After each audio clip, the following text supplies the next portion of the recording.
everybody, thank you so much for clicking on this video. So today we're going to talk about a piece of equipment that you might not be using, which is a bench. Specifically in this video, I'm going to explain why a bench might be a great addition into your current routine, and I'm going to show you 5 of my favorite exercises to do with it. Now, just like everything I discussed, I want you to keep in mind that this is all coming under the umbrella of training functionally, or training for function. And functional training is going to look different for everybody. There's not one type of way that you move that's functionally. Remember that functional just means purposeful. So essentially, if you have an exercise in your programming and you can justify how that correlates into your life, it's functional. Anyway, that being said, I do think that having a bench is one of the most functional pieces of equipment that you can add into your programming. And a huge version for that is because it can diversify your training. You know, one of my biggest takeaways from functional training is that we live in a world with lots of different directions, with different tempos, different angles, and we want to include those things in our training so that when we come across them in daily life, we're prepared for them. So to give an example, I just realized my backpack's in the background. Oh well.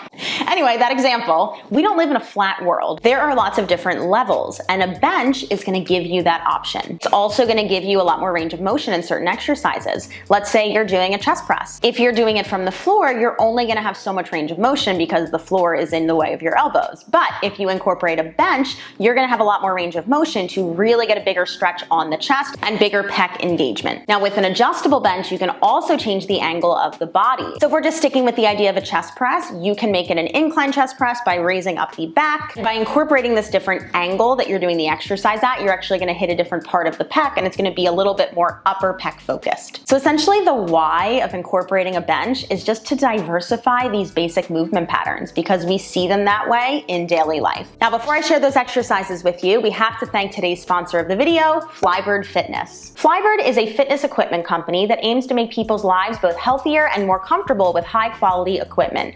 They aim to make pieces that aren't too heavy, easily portable, and aesthetically pleasing. Now, I also want to take a huge stop, pause, break the video right here, disclaimer that I actually already owned my Flybird bench before we did this partnership, and I'm going to prove it to you.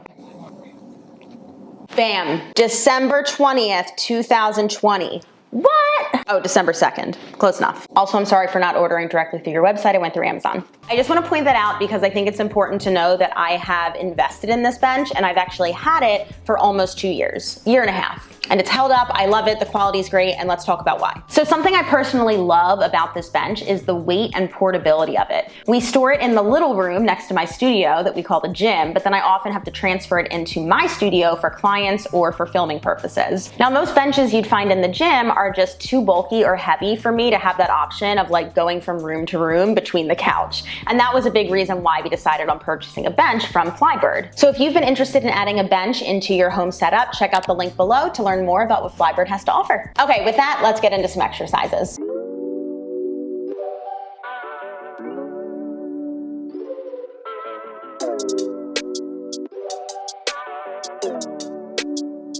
So this first exercise is a lateral step up. So I love this because it incorporates unilateral training, you're working on your hip stability, targeting the glutes, the core. And I love that with exercises like this, you can actually choose which muscle groups you want to bias. So if you take a little bit more knee bend, then you're going to focus more on the quads. If you're accentuating the hip hinge a little bit more, you're going to get a bigger stretch on the glutes and incorporate more of that hamstring as well. And the other thing that's nice about this exercise is that there's lots of different variations. The only thing I will say is that you want to make sure that your leg on the bench is the mostly working leg, and you want to use as little help from that opposite leg on the floor as possible.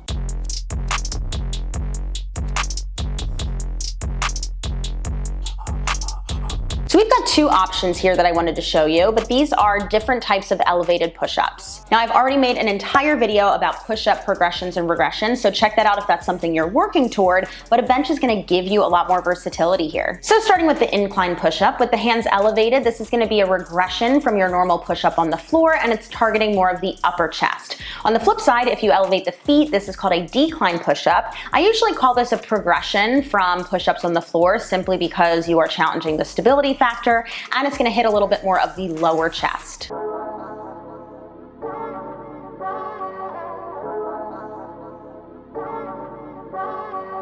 So this is a bird dog row. Essentially, you are holding a bird dog position and rowing an arm, and you're doing it elevated off the floor. Obviously, we've got the normal benefits of a bird dog. It's an excellent core exercise. Adding in the row, we're gonna hit the back, and then this is gonna also target the glutes as far as stability goes.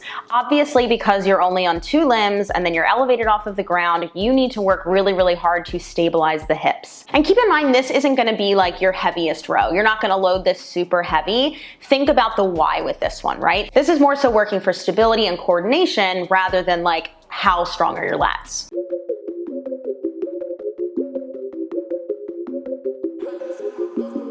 I'm pretty sure that this is my favorite one. It's a rear elevated deadlift. Obviously, this is a unilateral exercise. It's gonna target the hamstrings and glutes just like any other type of deadlift, but you are really challenging your stability here. So I would say if we wanna order these single leg deadlift variations in like less challenging to most challenging, I would say your kickstand deadlift is gonna be at the bottom, and you can really, really load that heavy. Your rear elevated deadlift, I would say is gonna be like a step harder as far as stability goes, and you're probably gonna use a little less weight than if you had the kickstand. And then your traditional single leg deadlift, you would probably load that the least heavy, and it's gonna be the least stable, meaning it's going to be the most challenging in terms of stability. All of them are great options, but I don't see a lot of people doing this rear elevated deadlift, and I think it's also an excellent option if you simply like cannot balance doing your single leg deadlifts. So add it in, change it up, see how you like it. Phone got a couple cracks on it. Oh well,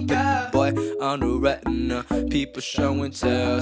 Final exercise is a decline sit-up. So this is gonna be more of a traditional ab exercise. And there are 2 different ways that you can kind of approach it. So you can either keep the tension at the top by keeping that rounded posture, or you can practice using your posture muscles and sitting all the way up. Honestly, with either one, just think of your why. I don't typically love to train people a lot in that rounded forward position because we sit that way a lot of the day, but if you're looking to really, really get that ab burn, that's the tension that you wanna hold there. And I will say I've done this with clients, and sometimes people just don't feel it in their core, and that's totally fine. It just means that it's not the right exercise for you. There are so many ways that we can work on our core strength, and this is simply just one option. All right, hopefully you enjoyed this video. Hopefully you found it informative. So before you leave the video, I want you to let me know down in the comments if you use a bench and what your favorite exercise is to do with it. And again, if you are looking to invest in a bench yourself, definitely check out Flybird Fitness via the link in the description box below. Hit that subscribe button so you don't miss out, and I will see you in the next one.